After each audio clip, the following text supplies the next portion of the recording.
ছাত্র শিবিরের সপ্তাহব্যাপী কর্মসূচি চলছে।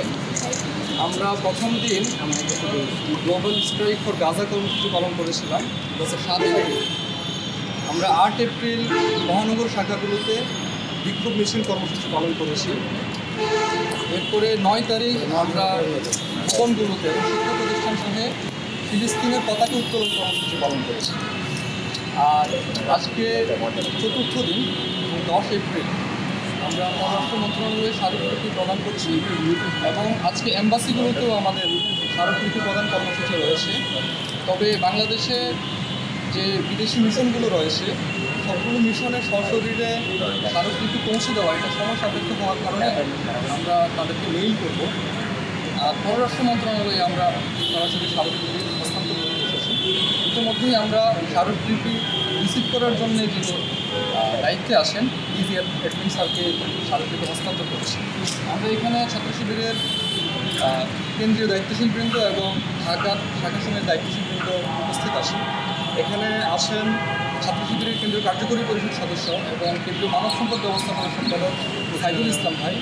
উপস্থিত আছেন ছাত্র শিবিরের কেন্দ্রীয় ছাত্র অধিকার সম্পাদক আমিরুল ইসলাম ভাই, ছাত্র শিবিরের কেন্দ্রীয় প্রকাশনা সম্পাদক সাদিক কায়েম ভাই, কেন্দ্রীয় গবেষণা সম্পাদক জাকারিয়া ভাই, ছাত্র শিবিরের জগন্নাথ বিশ্ববিদ্যালয়ের সভাপতি আসাফ ভাই, জাহাঙ্গীরনগর বিশ্ববিদ্যালয়ের সভাপতি মুহিব ভাই,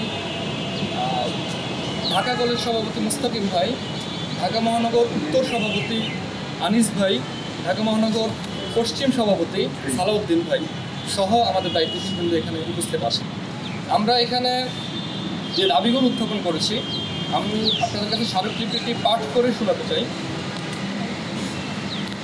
আমাদের যে সাবজেক্ট সেটা হচ্ছে urgent call for stronger diplomatic measures against Israeli আগ্রাসন and firm support for Palestinian cause.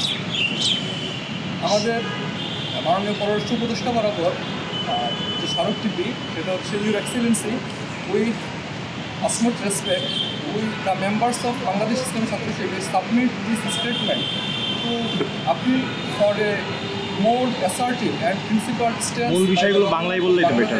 in response to the ongoing genocide and humanitarian disaster in occupied Palestine. The current atrocities committed by Israel, massacres of civilians, forced displacement, destruction of infrastructure, and the continued siege of Gaza are not isolated or spontaneous acts.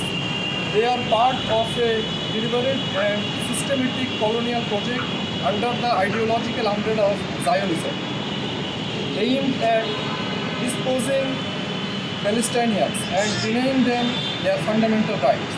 These acts represent clear violations of international law, including the Geneva Conventions, and amount to crimes against humanity and genocide. As a nation that emerged from its own struggle against oppression, Bangladesh has both a moral obligation and historical legitimacy to stand up for the oppressed.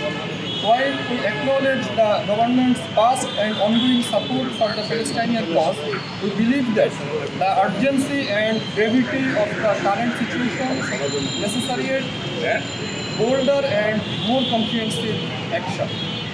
In this regard, we respectfully urge the Ministry to consider the following actions. 1. Unequivocal condemnation of genocide. Issue a strong and public denunciation of Israel's actions in Gaza as acts of genocide and crimes against humanity, and work to mobilize international consensus through multilateral platforms. 2. Restore accept Israel in passports. Symbolically and diplomatically reaffirm Bangladesh's stance by restoring the accept Israel clause in passports as a statement of solidarity with the Palestinian people. 3. State-sanctioned boycott. Initiate a formal boycott of Israeli products and companies complicit in the occupation and support the global boycott, divestment and sanctions BDS movement. 4. Transparency in foreign policy. To reinforce trust and foreign policy integrity, release a white paper exposing any covert dealings with or intelligence cooperation with Israel. 5. Humanitarian action. Urge international partners to pressure Israel to lift the blockade on Gaza and ensure uninterrupted human aid, including food, medical supplies, and shelter to the affected populations. 6. International sanctions advocacy. Call upon the UN, OIC, and other relevant bodies to impose targeted economic and diplomatic sanctions on Israel until it complies with international law. 7. Recognition of Palestinian statehood. Actively campaign for broader recognition of Palestine as a sovereign state consistent with the UN resolutions and the right to self-determination. 8. Legal accountability. Support international investigations into Israel war crimes and cooperate with the International Criminal Court (ICC) and other judicial mechanisms. 9. Mobilize Muslim unity for Palestine. Lead a call for unified diplomatic action from Muslim majority nations to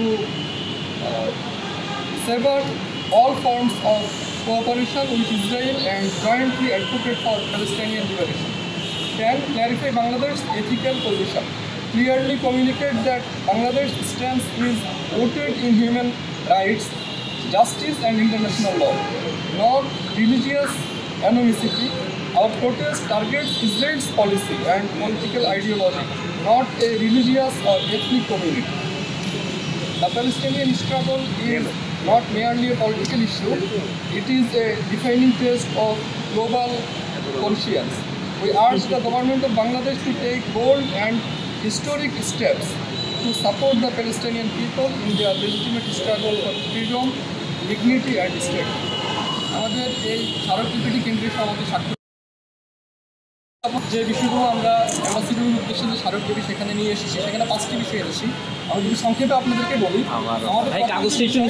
সেটা হচ্ছে যে আমরা ফিলিস্তিনে যেন দ্রুততম সময়ে একটি যুদ্ধবিরতি কার্যকর হয় এই ব্যাপারে যেন ইন্টারন্যাশনাল কমিউনিটি স্ট্রং ভূমিকা পালন করে সেজন্য বলেছি। দ্বিতীয়ত, সেখানে যে হিউম্যানিটেরিয়ান ডিজাস্টার চলছে এটা বন্ধ হওয়ার জন্য যেন উদ্যোগ গ্রহণ করা হয়, সেখানে পর্যাপ্ত এইড যেন পৌঁছানো হয়, এইড পৌঁছানোর জন্য সুযোগ তৈরি করা হয় এবং প্যালেস্টাইনের আহতরা শিশুরা যে পরিমাণ ঝুঁকির মধ্যে আছে সেই ঝুঁকি দূরীকরণের জন্য ইন্টারন্যাশনাল কমিউনিটি ভূমিকা পালন করে সেটার জন্য আমরা বলেছি। তৃতীয়ত, স্বাধীন ফিলিস্তিন রাষ্ট্র প্রতিষ্ঠায় যেন প্রতিটা দেশ নিজেদের অবস্থান থেকে ভূমিকা পালন করে সেজন্য আমরা আহ্বান করেছি। চতুর্থত, আইসিসিতে এবং জুডিশিয়াল সিস্টেমে যেন ইসরায়েলের বিচার নিশ্চিতের জন্য সবাই ভূমিকা পালন করেন এবং ইসরায়েলের উপর যেন ইন্টারন্যাশনাল স্যাংশন দেওয়া হয় সেজন্য আমরা আহ্বান করেছি। এবং আমরা যেটা বলেছি, স্বাধীন ফিলিস্তিনের দাবিতে ফিলিস্তিনের যে রেজিস্ট্যান্স মুভমেন্ট চলছে, ফিলিস্তিনের যে স্বাধীনতা আন্দোলন, সেই স্বাধীনতা আন্দোলনকে যেন প্রতিটা দেশ স্বীকৃতি দেয় এ ব্যাপারে আমরা আহ্বান করেছি। এই ছিল মোটামুটি আমাদের পররাষ্ট্র মন্ত্রণালয়ের উদ্দেশ্যে